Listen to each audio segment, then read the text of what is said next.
और पवित्र महीने पर हो रही राजनीति पर मास्टर स्ट्रोक है। देश में पवित्र रमजान महीने की शुरुआत हो गई। इस्लाम में रमजान को पवित्र कहने का सबसे बड़ा कारण है कि इसी महीने में कुरान आसमान से जमीन पर उतारी गई थी, जिसके बाद से मुसलमानों को काफिरों की हत्या करने, बलात्कार करने, लूटने व धर्मांतरण करने का किताबी लाइसेंस मिल गया। इसके बाद इस्लाम के दो सबसे बड़े जिहाद जिस इस्लामिक महीने में अंजाम दिए गए वो रमजान का ही महीना था। 624 ईस्वी में पैगंबर मोहम्मद के नेतृत्व में इस्लाम की पहली और सबसे महत्वपूर्ण जंग रमजान के महीने में ही लड़ी गई थी, जिसको इतिहास में बदर की जंग के रूप में जाना जाता है।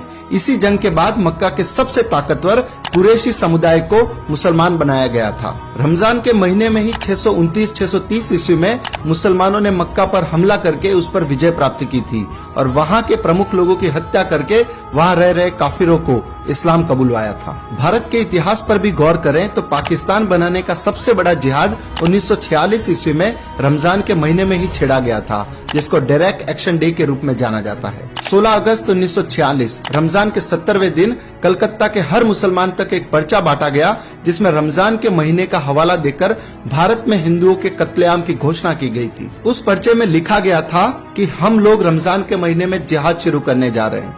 अल्लाह की मर्जी से हम हिंदुस्तान को दुनिया का सबसे बड़ा इस्लामिक मुल्क बनाने में कामयाब होंगे। ए काफिर, तुम्हारी सजा का वक्त आ गया है, अब कत्लेआम होगा। हम हाथ में तलवार लेकर फक्र के साथ तुम पर जीत हासिल करेंगे। डायरेक्ट एक्शन डे कयामत का दिन होगा।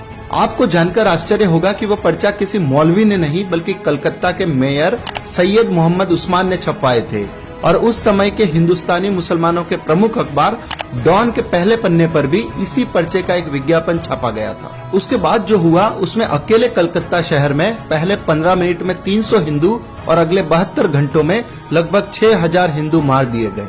20,000 से अधिक लोग गंभीर रूप से घायल हुए और लगभग 1 लाख लोगों को अपना सब कुछ छोड़कर भाग जाना पड़ा। रमजान के दौरान हुए उस नरसंहार में हिंदुओं की मौत का सही आंकड़ा सामने नहीं आ पाए, इसलिए हिंदुओं की लाशों को नदी में बहा दिया गया। उस घटना के संबंध में कलकत्ता की एक बस्ती बेलिया घाट में अखाड़ा चलाने वाले जुगल चंद्र घोष ने बताया था कि मैंने बेशुमार लाशें देखी, हिंदुओं की लाशें। एक जगह 4 ट्रक खड़े थे, सभी में कम से कम 3 फीट की ऊंचाई तक लाशें भरी हुई थी। गुड़ की बोरियों की तरह वो ट्रकों पर लदे पड़े थे और उनसे खून टपक रहा था। वह सभी लाशें हिंदुओं की ही थी। महीना रमजान का था और कत्लेआम करने वाले मुसलमान थे। तो मित्रों, अब आपको समझ आ गया होगा कि रमजान का महीना मुसलमानों के लिए इतना पवित्र क्यों है, क्योंकि वे इसी महीने में अपने जिहादी रूप को सबसे अधिक बाहर लाते हैं और इस्लाम का जो मूल एजेंडा है उसको भी इसी महीने में प्रमुखता से अंजाम